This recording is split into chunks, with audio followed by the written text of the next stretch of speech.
შეძლება. ეხლა ჩვენ ესე იგი რასაც ვაკვირდებით ლიდერებს შორის, რახან მათ შორის უშუალო პაიკრობა არ მიდის, ორივე პილოტი ცდილობს, რომ ბოლიდი მართოს მაქსიმალურად ოპერატიული, იმით რა ქვია, ტრაექტორიით. თავისთავად, ნუ შაიტარი გამოცდილების ხარჯზე ცდილობს, რომ ცოტა წაიგდოს ეს ჰენდიკაპი რაც აქვს, თუმცა ნიკაც მიყვება და მგონი წრეში ნახავთ როგორ დაეწევა უკვე. გასაგებია. აქ ეხა ჩვენ ნახავთ ზუსტად აი პირველი მოსახვევის შემდეგ გამოსვლიდან შევხედავთ როგორ ასპარეზობდნენ ესე იგი ნერსეს ისაკენი დავით აბცეაური როგორ ჩანს და აღნიშნული შეწყვეტინეთ საკმაოდ ასევე გაიზარდა ჰანდიკაპი იკოსთან 6 წამით, იკომ რამიშვილთან 7 წამით. 3 წამში მისდევს მატესოფ ისაკიანი, 21 წამია განსხვავება დავით აბცეაურს და ისაკიანს შორის, ანუ უკვე ზუსტად აი მატრბოლას უყურებთ ჩვენ, აი სტრიბსტრებით მონაწილეობას, რასაც ახორციელებენ ბოლები. რითი უნდა იყოს გამოწვეული მელოდის განდეკაპის შექმნა, გარდა იმისა, რომ მართვა შეიძლება იყოს ასევე საბურავების უფრო კარგად მოვიდა კონდიციაში. აი ხა ვაკვირდებით, რომ აი ამ პირველ მოსახვევში თითქოს ადეიშვილი უკვე ეწევა შაიტას. მათ შორის ალბათ ვიზუალურად განსხვავება უკვე მინდა გითხრათ, რომ წინა წრეზე იყო წამნახევარი, ეხა არის წამზე ნაკლები 0.9 და 6. ანუ ერთ წრეში იყო აი ამ ტემპით როგორც მიდის, თითო წრეში 4.000-ს უგებს იყო. თავარი ის არის, რომ წრეების რაოდენობა იყოს ნიკას, რომ დაეწიოს შაიტას. აი ეს არის თავარი. ეყოფა დარჩენილი 2 წრე იმისთვის, რომ აღმოფხვრას ეს წამნახევრიანი. სავარაუდოდ ეყოფა, იმიტომ რომ იკომ ხა საუკეთესო დრო ანახა, წუთი 42 და 99 და შაიტას აქვს წუთი 53 და 3 შესაბამისად 4.000 უგებს და ორ წრეში განსხვავებას 9-ს ფაქტიურად ეს ბოლო დარჩება თუ არა დრო შეტევისთვის ეს არის. ფაქტიურად ბოლო ორ წრეში მოახერხა ეს ყველაფერი ნიკადეიშვილმა და ყოჩას მის საამაყო შეიძლება ითქვას, რომ მიუხედავად იმისა, რომ ახალგაზრდა მე მგონი 22-ის არის, ხო? მაყურებელსაც რო უთქვას. 21-22 წლის ახალგაზრდა. ზუსტად ვერ გეტყვით, ვერ მოგატყვეთ. მაგრამ აი ეთყობა, რომ აი გამოსტილ რუს მრბოლს, არაერთის საერთაშორისო ტურნირის გამარჯვებულს ვიქტორ შაიტას ტოლს არუდებს და მეტიც ბოლო წრეებზე იგი ეწევა და ჩვენ ვისურვებდით, რომ ბოლო წრეზე მაინც შეძლოს ისე დაახლოება, რომ სტარტ-ფინიშის სწორზე მაყურებლების გასახარად მოახერხოს გასწრება და ყველაფერი დაამთავროს გამარჯვებით. აი ხედავთ რა. ხედავთ უკვე წამოეწია. აი ხა სტარტ-ფინიშის სამოხრჯე ადგილას განსხვავება 0.7 არის და ეხა იკო შედის სუფთა ტრაექტორიიდან. ნახოთ როგორ გამოვლენ. აქვე ნახოთ მე გავასწროთ მაყურებლებს საერთო შედეგები. ვიქტორ შაიტარი, ნიკა ადეიშვილი, მევლუდ მელაძე, ირაკლი ჩხეიძე, დავით რამიშვილი, მატეუს ისაკიანი, ნერსეს ისაკიანი და დავით აბცეაური. ეს არის ზუსტად იმ 8 მრბოლის ვინაობა, ვინც ახლა ავტოდრომზე ასპარეზობს. ვინც უფრო სწორედ არის ჩათვლის ხაზში, არა სანდრო? იმიტომ რომ ხედავდით, რომ წრიდან წრეთი ჩამორჩენილებიც მოძრაობდნენ და აი კონკრეტულად აფხაზავას ბოლიდი ჩანდა 2 წრის წინ. სამწუხაროს არჩება ნიკას დრო როგორ ჩანს, თუმცა ტემპი გაცლებით კარგი აქვს, ხედავთ უახლოვდება. შესაძლოა შაიტარმას დაინახა სტარტ-ფინიშის სწორზე ნიკა ადეიშვილის ავტომობილი და შეიძლება უმატა. შესაძლოა ესეც. არა მგონია, იმიტომ რომ აი ეს მიდგომა ხო ზოგადად იქ ნელა წავედი არის პოვიჩი ზიხარ იქ უკვე არასერობს ესეთი რაღაც. აი ხედავთ სამწუხაროდ არა ეს არის ლაშა, არა აბცეაური გიორგი. აბცეაურია და ტრიალდა ესებში.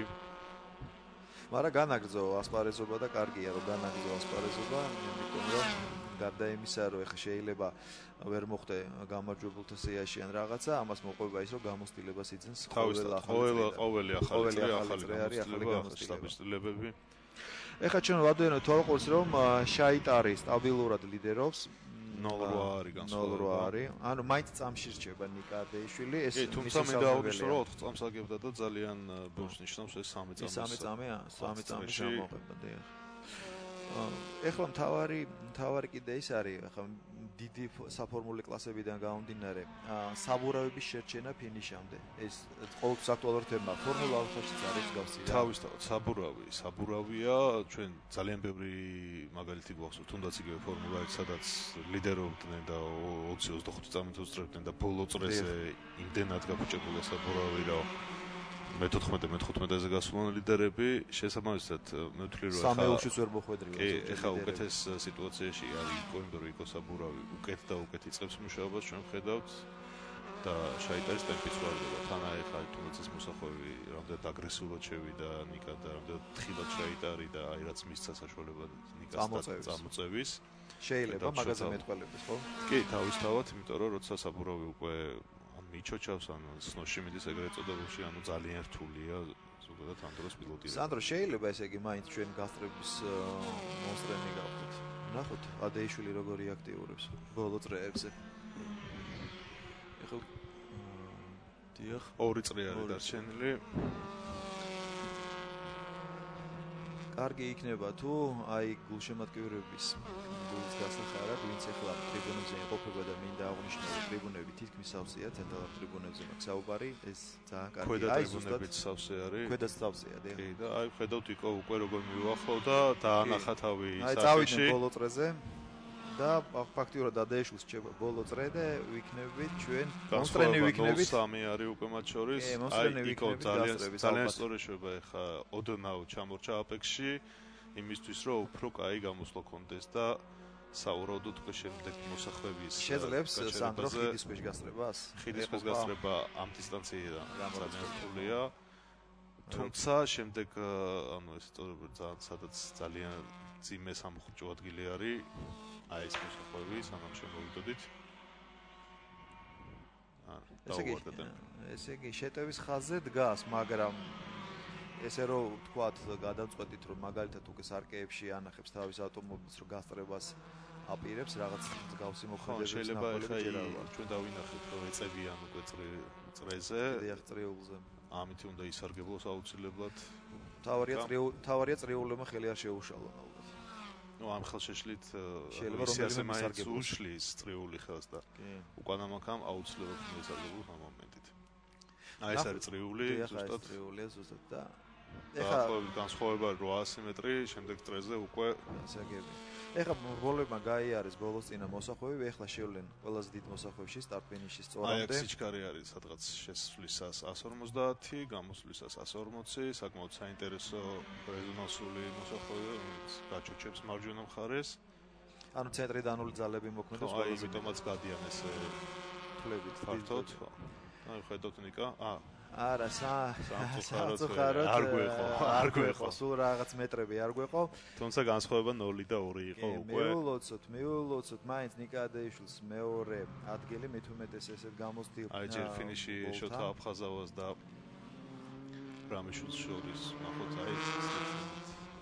აი შოთა აფხაზავა საკმაოდ გამოსtildeილი ნამბერბოლია და ნახოთ თუ ამ მანევს გამოიყენებს ნიკადეიშვილს მიულოცოთ ის მეორე ადგილი მით უმეტეს რომ იგი ასპარეზებოდა გამოსtildeილ რუზენბოლს ვიქტორ შაიტარს ხოჭახნიკა მაინც მესამეზე მონაცემებით გავიდა მელუდ მელაძე შემდეგ ირაკლი ჩხეიძე დავით რამიშვილი მატეოს ისაკიანი მერსის ისაკიანი და ეხლა დაველოდოთ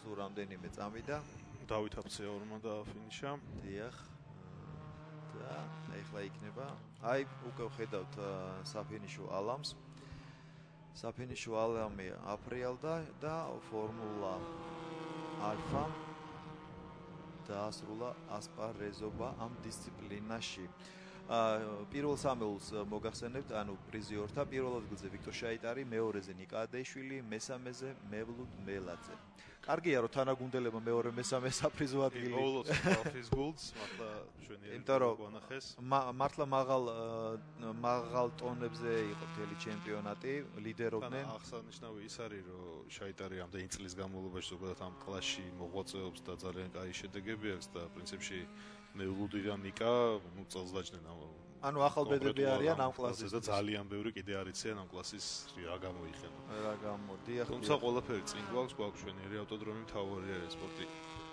წინ და წინ მიიწევს ავტოსპორტი და ლეგენდებიდან განსხვავებით ეხლა მაყურებელს მოეჩვენებოდა რომ მოასპარეზეთა რაოდენობა მცირეა, მაგრამ მე მგონი სანდრო ეს დროის მომენტია. ეს ხო სუპირველი წელია ფაქტიურად დიდი ავტოსპორტისა. კი, პირველი წელია, თუმცა მაყურებლების ავსე ტრიბუნები. ძალიან ბევრი დაინტერესება არის სპონსორებიდან.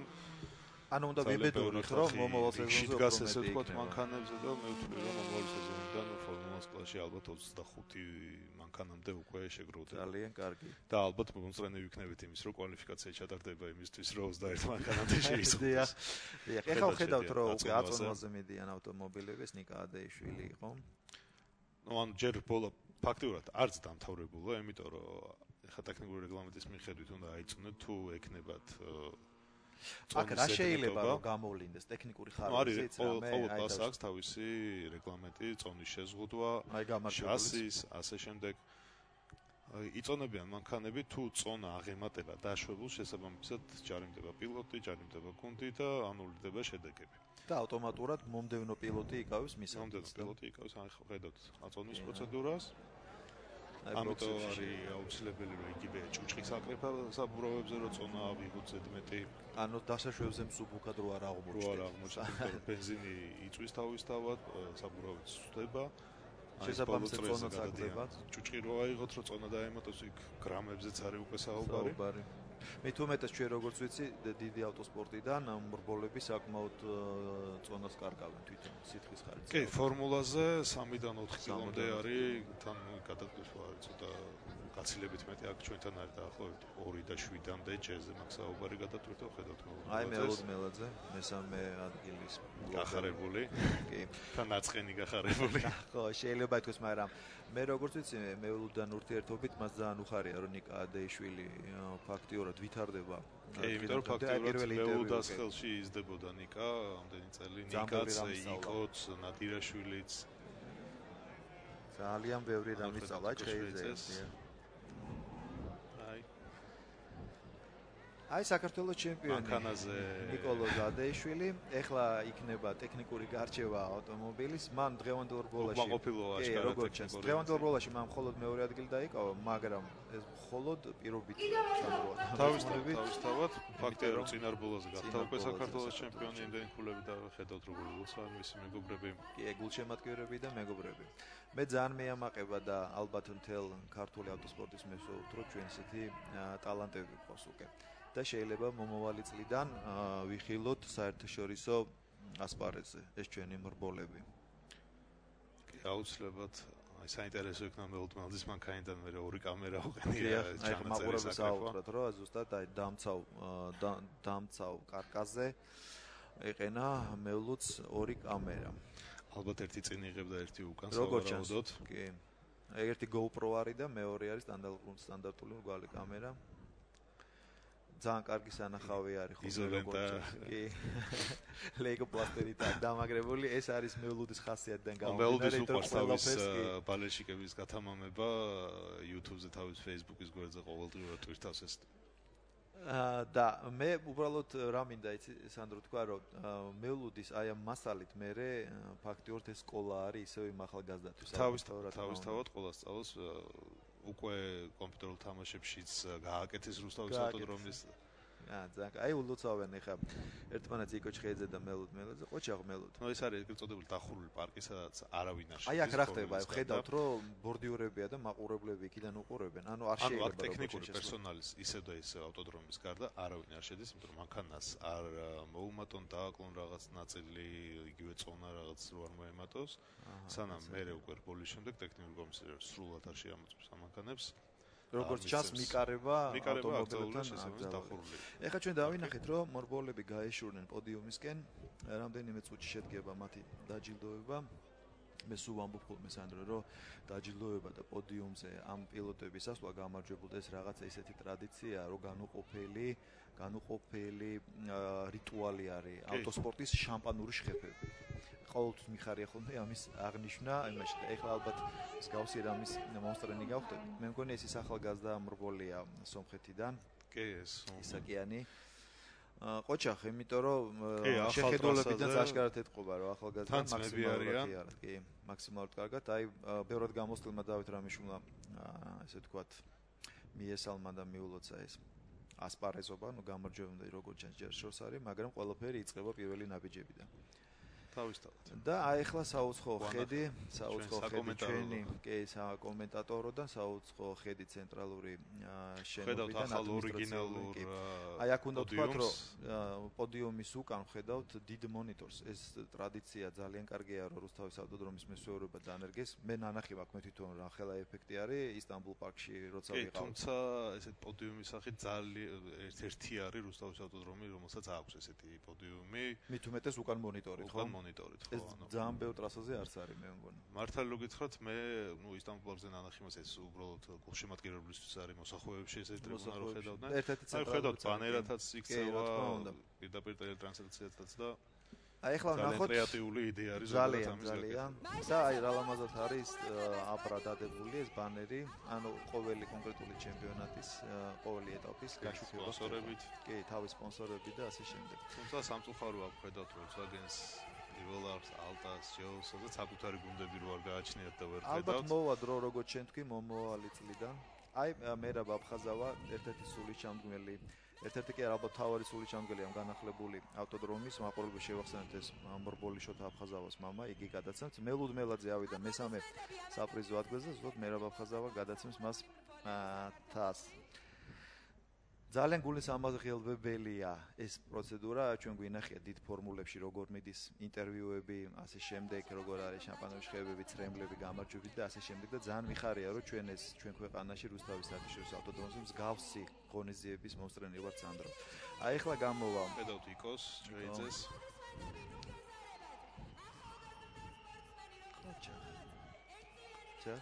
თან არც თუ ისე დიდი ხანი რაც ავტოსპორტის მესამე სეზონი არის თავის დებიუტი მონოკლასში იყო პირდაპირ პოდიუმებით დაიწყო და ძალიან კაია რომ ესე აგრძელებს სტაბილურად და ეხლა ვნახოთ გამარჯვებული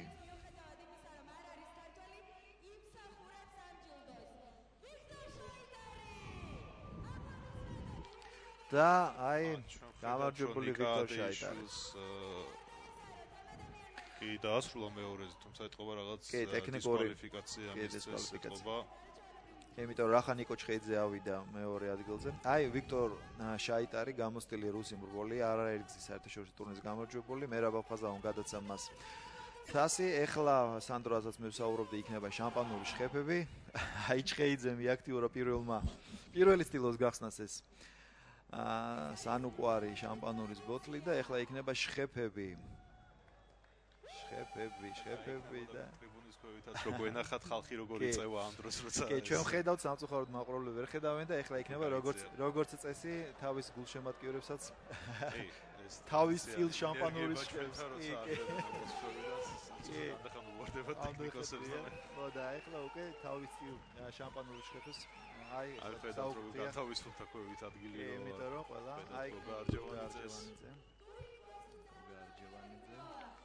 აი ეს არის კადრი უკვე ბოქსებიდან საუცხო ხედები fast line-ზე ზუსტად ასწვანის აი რომ ხედავ ჩვენ ზუსტად პოდიუმის ქვეშ რამდენი გულშემატკივარია მოსული რომლებმაც თავის წილი შამპანოვის შხეფი იგემეს და უკვე ჩვენი ტრანსლაცია დასრულებისკენ მიდის პრიზიორებიც ვნახეთ გამარჯვებულებიც ვნახეთ და შევახსენოთ რომ რუსთავის საერთაშორისო ავტოდრომზე დღეს ტარდებოდა International Challenge, ანუ საერთაშორისო ტურნირი, სადაც გამოდიოდნენ როგორც ქართველი მრბოლები, მოქმედი ჩემპიონები, ასევე საერთაშორისო ტურნირების გამარჯვებულები, როგორც ქართველები, ასევე ჩვენი მოძმე ქვეყნებიდან და უცხოური სტუმრები, ყველაფერმა ჩაიარა, მე ვთვლი, შესანიშნავად დამეთანხმები ალბათ, სანდრო. და არ იყო ავარიები, არ იყო ინციდენტები. იყვნენ გახარებული გამარჯვებულები და ეს ბუნებრივია დიდად გულდაწყვეტილების ვერ ვნახეთ სანდრო ესეც სასიამოვნოა იმიტომ რომ ასპარეზობა ავტომატურად ბევრ სიამოვნებას ანიჭებს მიუხედავად იმისა რომელ ადგილზე გავა ეს სპორტი სადაც მონაწილეობა კი მართალი ხარ ძალიან სიმბოლური კადრი იყო მუზარადი და ხათმანები მოკლედ გემშვიდობებით პატრიცემლო ტელემაყურებელო კარგად ბრძანდებოდეთ ბოლოს შეხვედრით